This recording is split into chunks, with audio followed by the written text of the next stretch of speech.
we are a democracy. The United States is a constitutional republic with democratically elected representatives. Do you know why the founders said a constitutional republic? Because a liberal democracy wasn't a term that was invented yet. Liberal democracy is like a semantic term historically to represent countries that function with some kind of electoral So is a representative. constitutional republic, because if you look back at the constitutional republic and what they describe, it later became what we know now as a liberal democracy. The reason that the founding fathers, like Hamilton and Madison, who are the people writing on this in the like original letters, the reason that they explicitly talk about not using the word democracy is because when they think of democracy, they thought of the Greeks, and they're like, well, we don't want some like crazy, like just vote by population democracy. We don't like that thing. We want something that is more like essentially what we have now, which is a liberal democracy. Republicanism.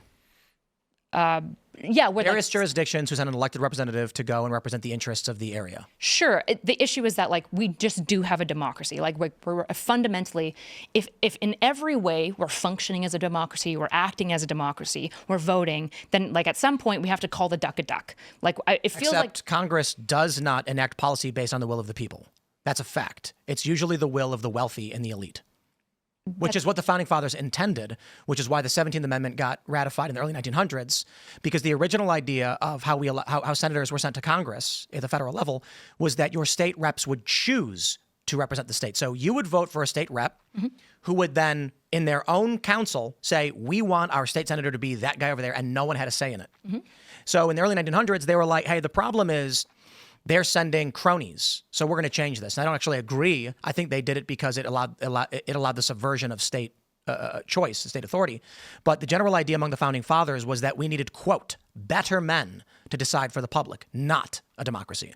Right. This is why you have the Electoral College in the first place. This is why I tell people vote in your primaries. But this is a democracy, right? Just because you vote for an elected and then that elected gets to make decisions on your behalf, this is still fundamentally, in every way, democracy, right? The function of a democracy is that the will of the people transfer their authority and their power to an elect who then speaks for them. And we can talk about whether or not the people who speak for them do a good enough job. You and I would probably agree a lot, because I'm very critical of it. Do you think in the past 100 years, the U.S. government has actually enacted policies at the will of the American people? By and large, yes. I think the data shows us that the answer is no, they don't. There was the Plutocracy article from Citibank 14 years ago, where Citibank drafted this internal paper to be shared with a bunch of financial interests saying the United States is not a democracy, it is a plutocracy where the wealthy control the political class and the political class enacts the interests of the wealthy elite. I think that's actually fascinating because I would assume the left position is largely that, yeah, politicians don't represent our interests. They represent the lobbyists, the corporations. This is because you were mixing me up with like far left people. I'm not mixing you up. I'm saying it's interesting that you would assert that when the left liberal, Occupy Wall Street, the moderate, largely view corporations as unduly influencing our political system. I think most people would agree, though. Like, the issue is that this is my issue with leftists too. Just because there is corruption, it doesn't mean that that democracy isn't occurring necessarily. We can definitely say corruption is happening and there's something that needs to be done about it. But essentially, my question would be, what's the alternative? Do you want America not to be a democracy?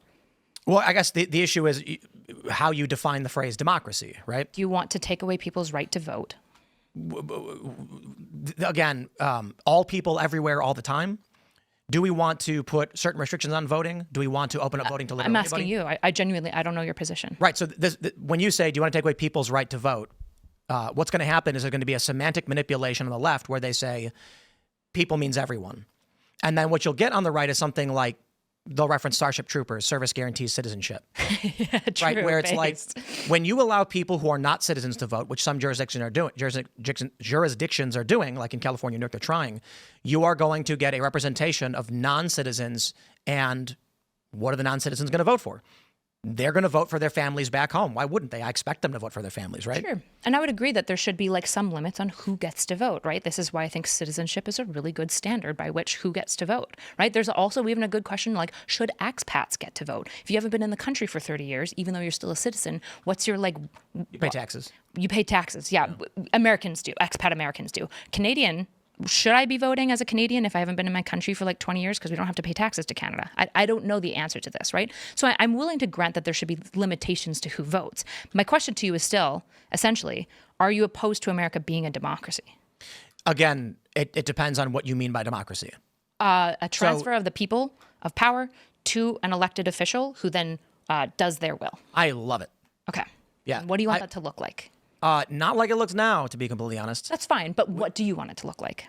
Yeah, like a person goes for the people, has a conversation over what the representative bloc wants to see happen in their various political structures, be it at the state level, local, city, or otherwise. Sure. Those individuals go and then enact the will of their voter base and to the best interest they possibly could. Without the pit stop at the NGOs and the lobbyists and all that stuff. Yeah. Yep. And not having luxury steak dinners or being flown on private jets or going on boats and all that stuff. Sure. Okay. So we should get money out of politics, like by and large. Okay. So I would totally agree with you. Like carry committees are the worst thing ever that happened. And the problem is that now we have a Moloch's game, right? This is the big issue with politics is that and this is my biggest criticism of the carry committee, is that essentially just to make sure everyone is aware of like what a carry committee is and stuff like that. Not aware. Okay, just want to make sure. And it's fine, you don't need to know esoteric words. It's not a gotcha. So a carry committee is essentially what we call like a super PAC. It's usually going to be a combination of sometimes it'll be a nonprofit or a charity, a C4 and a C3. And sometimes there'll be some other little fun things thrown in there, but that's essentially what it is. And this combination of things allows infinite donations, some of them, most of them, which can be hidden into who does it because they would be a C3, right? Which means that they're bipartisan. And then they usually are not bipartisan. And this is true on both sides, just so it's clear. Both sides are doing this. So carry committees get introduced. And the problem now is that if you want to run for federal office ever, good luck without a carry committee. You must participate in the evil thing that you despise, because if you don't, you will be limited in how much money you can raise. And the reality is that money does make elections work, which is gross, but how are you going to get your ads out? How are you going to pay for your tour? How are you going to pay for your staffers? How are you going to pay for your flyers, right? So money has to be infused to some degree in a democracy. There's no way not to do it. Exactly. And so then this issue goes, okay, well, if everyone, even if they want to play the game, even if we've got Jesus, okay, Jesus comes down and he's going to become a politician, which I would argue he would never do. But say he does. I'd vote for him. Jesus, me too. I would vote. Yeah, me too. I would vote the fuck for Jesus. Okay. The question is, Jesus also will have to have a carry committee. This is the Moloch's game, where essentially once the bad thing is in play, if you don't participate, you don't get to play at all. And so now we have this issue where we already have a bad thing. In this case, just the carry committee, and both sides have to participate. And the issue is now there's no incentive to get rid of it because nobody is going to canvass and like promote themselves on saying I'm anti-carry committee, because if they do, they will get no funding. So, isn't this kind of part of the problem though? Like, if we're trying to figure out why men are leaving the left, we're not able to have a conversation like this with most people on the left, to be honest. The people and currently there's no evidence that shows that the Democratic Party is interested in having people like that represent them. The people that they're supporting, the Parkers, the Harry Sissons, the Deans, all that stuff. And then this just recently, they put up that lady Olivia Giuliani or whatever that was going around on X. There's no evidence that they're even willing to concede on any of their positions. Let me tell you. So we did a live event for this show, and we're planning a series of live shows. That was our pilot. We're trying to figure out how it works. I can tweet who wants to come and debate on the culture war, and on the right, you'll get 500,000 responses. I'll get a text from Charlie Kirk saying, I'd love to find some dates that work.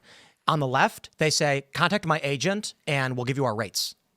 Then if a few people I'll give credit to, the Krasensteins, as much as, there's contention between our opinions. They're fun to make fun of. Absolutely. But I respect that they've come on the show. They've said, let us know when you have dates. We'd love to be a part of the conversation. And I very few people want to do these things. And so that makes it impossible. I think the reason why is the fear that if you defy the orthodoxy, you'll be excommunicated. Yep. They're right. Dean is fully audience captured. I mean, his friend Harry Sisson canceled on us. It's crazy. I'm sure he did, right? Yeah, he got scared.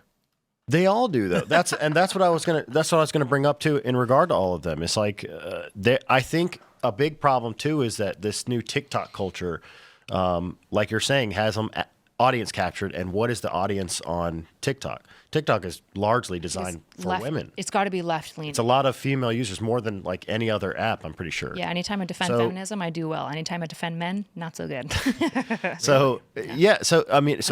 These platforms are shaping TikTok these banners. young influencers, and then they're terrified to go anywhere without their mute button. Sure, but there's right. TikTok is a hell of a problem to get into, right? Because you got to talk about like China and all these other like blah, blah, blah, blah, blah. Thanks for watching this clip from the Culture War podcast. We're live every Friday, 10 a.m. to noon. So subscribe and come hang out.